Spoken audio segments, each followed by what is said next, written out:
Chelsea 3, Real Sociedad 1, and that is officially the end of pre-season for Chelsea Football Club, people. The next time that we're here doing a review about Chelsea, it will officially be after a Premier League game. Monday night, last game of the weekend. Yeah? All the eyes on us. I'm even going to be in Rhodes for that one, people. Yeah? I go away next week, Thursday, to Rhodes, so the scenery is going to be different when I do my review on that day. You know what I'm saying? But I'm looking forward to the season. There's still a few things that I want to, there's things that need to improve, of course, in terms of the structure, off the ball, on the ball, certain players leaving, coming. There's still things we're going to be discussing in regards to that. But right now, I'm looking forward to that game against Fulham. And today, I think it's really clear to see that Xabi is going to play the three at the back. We saw Sanchez in goal today with Lacroix down the middle. You had Fofana right centre-back and Cole left centre-back with Palestra left wing-back, Neto right wing-back. You had Reece and Caicedo in the pivot. And then you had Rodgers in the left half space with Palmer in the right half space. And no one else but Joao Pedro up top, people, who we will talk about today. That's why I've even got my Brazil top on, yeah? Big up Jersey FC Soccer Shop, people. Go check them out. This is why I've got this on right now, because we need to talk about this Jugador, bro. We need to talk about him, yeah? But, end of the day, people, first of all, in terms of the first half, I think it was a game of two halves in the first half, right? Because I think the first half of the first half, we started off really well. I think we were quite fluid in our build-up. I think Reece and Caicedo, that pivot off the ball was working really well as well. I think Neto at right wing-back was actually being, quite a threat. Off the ball, he looked like he was playing as a fullback, and then on the ball, he was just up and down, right? I liked the passes from Reece in the middle that he was finding in behind to Rodgers, who was running in behind. He found a nice pass to Neto as well before we scored. Neto whips in a good cross to Joao Pedro, which we know he's capable of doing. It's just the other side of his game where he's quite limited. And Rodgers was in the right place at the right time. I like the little rotations between Pedro, Rodgers and Palmer in the first 15 minutes of the game. It was looking good, right? But then on the transition, people, I don't know what was going on today, but we were an absolute mess, yeah? And let me just start off by saying something as well, people. We were looking so suspect on the transition, and Enzo Fernandez wasn't on the pitch, right? Because he always seems to be the problem. When Chelsea are struggling defensively, when Chelsea are struggling on the transition, it's always Enzo. Oh, we need someone better in that pivot. Oh, we need someone better in that pivot. He wasn't on the pitch. It was Reece and Caicedo on that pitch, and our midfield was getting run ragged, right? Every time we lost the ball, because Rodgers, I don't think Rodgers had a great debut away from the goal, to be honest with you. His touch was very, very loose today. You can see that he's rusty, right? I counted at least 3-4 times where he's getting the ball between the lines. He's losing it. And now there's bare space that they can run into. They kept targeting Palestra's side with, I think his name's Kobo, right? Whips in an amazing cross. Sanchez, what a save. Within 5 minutes, Sanchez made, again, some elite saves, yeah? Because if Raya was making that save, if Donnarumma was making that save, man would be creaming all over the place, right? But when Sanchez does it, certain man seem to just be Ray Charles, bro, right? Certain man seem to be Ray Charles when he does it, yeah? I've been consistent about my Sanchez take, bro. Long term, I want better. Yes, I agree. But I don't see a clear upgrade in today's market. I think you can do a lot worse, yeah? Oh, we can't win the league without Sanchez, bro. Sanchez will make mistakes this season, people. But so will Raya. So will Donnarumma. So will all these other keepers that people think are perfect, right? But the main thing is, if majority of the time he is switched on like what he was last season, right? Because he was in conversations about potentially getting the Golden Glove and people kept letting him down. Like I said on All You Can Eat Chelsea, bro. Sanchez's Chelsea career has been half shit and half good, right? That's where we're at the moment. So let's hope that he has a good season. And obviously Pendes is there as well, who can push him, yeah? If Sanchez can see there's someone who can actually push him behind him, that should hopefully make him even be better. But today, once again, making some elite saves. There was nothing he could do for the goal that we conceded. That was just a banger. And that goal was coming, right? That goal was coming because the right-hand side, the left-hand side, on the transition, there was too many holes. There was too many times where I'm looking at it thinking, yo, if Sociedad were PSG right now, when we played them in the Champions League, we are down probably by at least 3-4 goals in that first half, right? Because on the transition, we were an absolute mess. Our counter press was off. I think it played a big part that where we were losing the ball wasn't in good areas either, because we weren't really losing the ball high up the pitch. We were losing the ball in our own half or close to our own half. So obviously, bro, the Stamford Bridge is a small pitch. If you're losing the ball in your own half, what do you think is going to happen with one pass? It's going to cut you open, right? It's going to cut you right open, bro. You know what I'm saying? And I feel like when Enzo Fernandez came on the pitch, he actually helped us keep the ball. He helped us control the game a lot more. Him and Lavia were working good as a pivot, right? You know what I'm saying, people? So for me, that first half, it was really, really concerning, because off the ball, I feel like we were just all over the place. You know what I'm saying?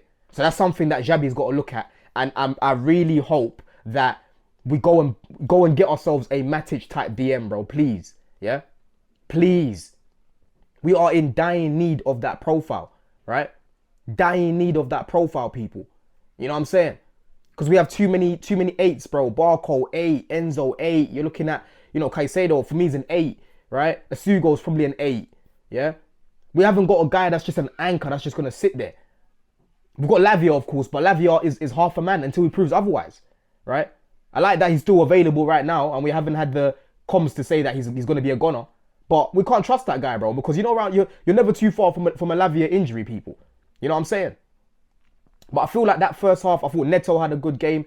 You know what I'm saying? I think Joao Pedro, bro, the second half, again, this guy, right? The brace. First of all, he scores a header. We start off the second half, Reece James with a classic Reece James type cross, whips it in. Joao Pedro in the air. And in the second goal, Gusto came on, who I thought had a good game too. Plays it down the middle. Joao Pedro there, bro. Finish on his right foot. The variety in this guy's finishing is unbelievable. It's unreal. It is elite, right? His finishing is elite. It's been a long time. It's been a long time, people, since we've actually struck gold with a striker. The last time Chelsea had an elite world-class striker was with with Diego Costa, sorry. We've struggled with Tammy Abraham after that. Tammy, to be fair, actually helped us get top 4, but he was never at that level to go and kick on with him as our main striker. We've struggled with Morata. Struggled with Higuain, bro. Yeah? Struggled with Jackson up top. Just finishing like as if he's tranquilized, bro. Right? This is the real deal. This is a guy who managed to score 15 goals last season in a team that finished 10th. And within that season, people, this guy, right, went like 6-7 games without having a shot on goal, if you guys remember last season. 6-7 games without having a shot on goal. And he still managed to score 15 goals with no penalties, right? We need to be charging for a golden boot for this man. It's not going to be easy because, yes, you've got Haaland there, right? You've got Isak there who, if Liverpool click, he'll be another one that could be a competitor for the golden boot. But Joao Pedro scoring these goals only means that we are a better team if we sort out that defensive structure, because he is one of the few players in this team right now who is doing their job. When Ancelotti didn't pick him for Brazil, I didn't even care, bro. I'm like, that's your loss. You're going to take guys like Thiago and these, man, right? When Joao Pedro is your best striker. Yes, he's not really, performed for Brazil as of yet, but you give man the confidence, bro. You trust man because you know how good he is. This guy is unbelievable, bro. He can score goals with his left foot. He can score outside of the box. He can score finesse shots. He can score headers. He can make late runs and crash the box. He can facilitate for others, right? You can clearly see why Chelsea have made him untouchable and given him that new contract, because he's not one of the best strikers in the league, people. He's one of the best strikers in the world, right? In the world, bro.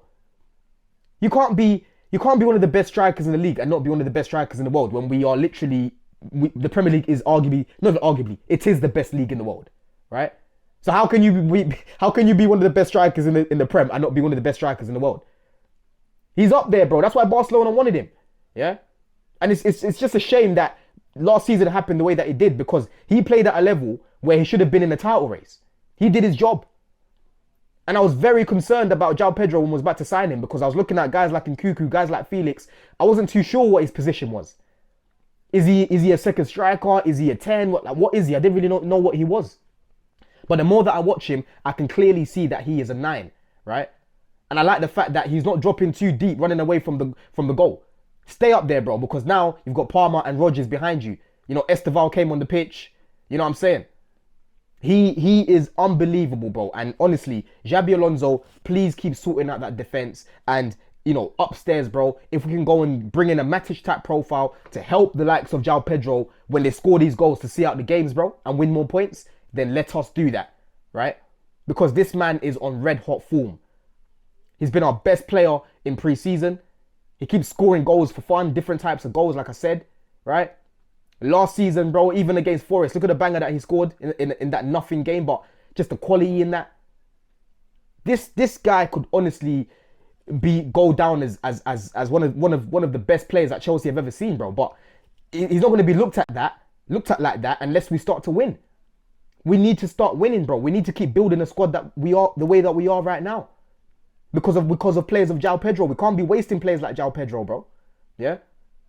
This season coming, I don't want to be in a top 4 race. I want to be competing for the league, bro. Yeah? Because people are saying Arsenal are the favourites. Apparently they inquired for him. They were trying to buy Joao Pedro. We have him here. Yeah? Barcelona are trying to buy this guy to go and do the free-peat, bro. You know what I mean? Serious player, man. Right? And then moving on a little bit to Enzo, of course, you know, he came on today. I'm seeing there was a lot of boos, but then at the same time, there's a lot of people singing his name as well. And the funny thing is, people, yeah, like, if you don't go to games, especially at the Bridge, you won't know how much Enzo is loved at games, bro. He is honestly one of the most loved players at the games, right? Before, I used to hear a lot of conversations around me, oh, look at this guy, he's fat, he don't do anything. But bro, ever since he unlocked that clutch gene, and started to, create for us and score goals and that, they love him at the games, right? They're always singing his name. And I'm not surprised today that those boos were drowned by songs of Enzo Fernandez. If the move was so close, do I think he would have come on and be given the captaincy? Come on to risk being injured, bro, right? Come on at 63 minutes or whatever time that was. He literally came on and our team just looked more structured and more controlled, bro. They're the type of things that he can bring to Xabi's system, bro. He's not no Caicedo off the ball, yes. But he wasn't on the pitch the first half. And Reece is supposed to be better than him defensively and he was getting run ragged. Caicedo, the same thing. We didn't have control in that midfield in the first half, bro. But when he came on, he helped bring that control, right? We need to be keeping this guy, like I said in the video that I put out yesterday. We need to be keeping this guy, bro. And you set that figure now at 140 million if they want to try and get this guy. Yeah? Because I'm sorry, guys are saying Wharton, but like I said yesterday, Wharton, I like him on the ball, yes. But off the ball, he's not Caicedo, bro. I don't know if people are getting this idea in their head that he's going to be this duel crasher and duel winner off the ball. He's not really that. He's just decent off the ball like Enzo, right? So we need to keep this guy, man, honestly, because when he came on, I think that he helped us change the game. You know what I'm saying? But listen, I'm looking forward to the season, man. I'm not really, going to overanalyze this game. I thought Palmer was looking sharper. He's looking like he's actually trying to get back into the swing of things. He's not looking like he's carrying something, which is good to see. I think the back line was good for the most part as well. I thought Fofana was good for the most part. I thought Lacroix, the clearances in the box, bro, like even the build-up from the back on the ball was good from him. You know what I'm saying? Sanchez, like I said, I thought had a good game. Penders didn't have to do much as well. You know what I'm saying, people? So we'll move on to the next one, man. But listen, Joao Pedro, we have to be aiming for that golden boot, man, because I'm telling you, bro, if this guy's in golden boot conversations, then it's very likely that we'll be up there in the league. You know what I'm saying? Unless our defense is still an absolute mess. But that's something that, I'm hoping that, the first game, I don't know what's going to happen in the first game. Hopefully Enzo's still here for that one as well, bro. But it won't surprise me if we start maybe Lavia in there. I don't really know what's going to happen with Reece's position because today he started in the midfield, but long term, I don't want to see him there, right? He's not really going to play at right centre-back right now because I'll be honest with you, people, Fofana's actually had a good pre-season and he's staying. Whatever I think of him, whatever you guys think of him, he's had a good pre-season, bro. So he deserves to still be playing right now. You know what I mean? He seems more locked in. When you've got guys like Lacroix and that next to you, bro, Colwell, you've got no choice but to be locked in. You can't be on a jolt thing. Yeah? When you're playing with Tosin or Chalobah and these sort of guys, right? Man's now playing with serious guys next to him, bro. So there's a bit of a predicament with Reece, bro. What's going to happen with him? Where's he going to play? Because he can't play at right wing back. And in the midfield, like I've already said, people, I feel like Reece in the midfield, he's someone that you bring on at the end of the game to kind of just take the sting out of the game, like a Jordan Henderson type, right? Obviously, Reece is better than Jordan Henderson, yeah, but I'm just saying you bring him on to just help calm everyone down with his calmness, because he's very calm in the midfield, you know what I'm saying? But Lavia is very much get the ball, bam. Enzo, get the ball, bam. Reece ain't really like that in the middle, you know what I mean?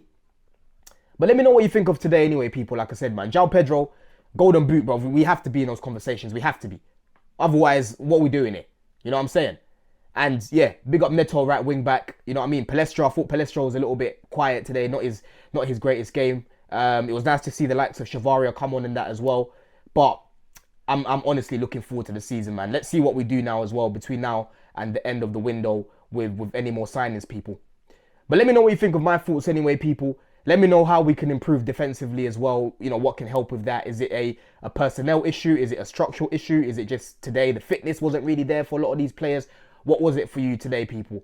But in a bit, bless, love. Yes, people, make sure that you're checking out Jersey FC Soccer Shop for all your football tops, people.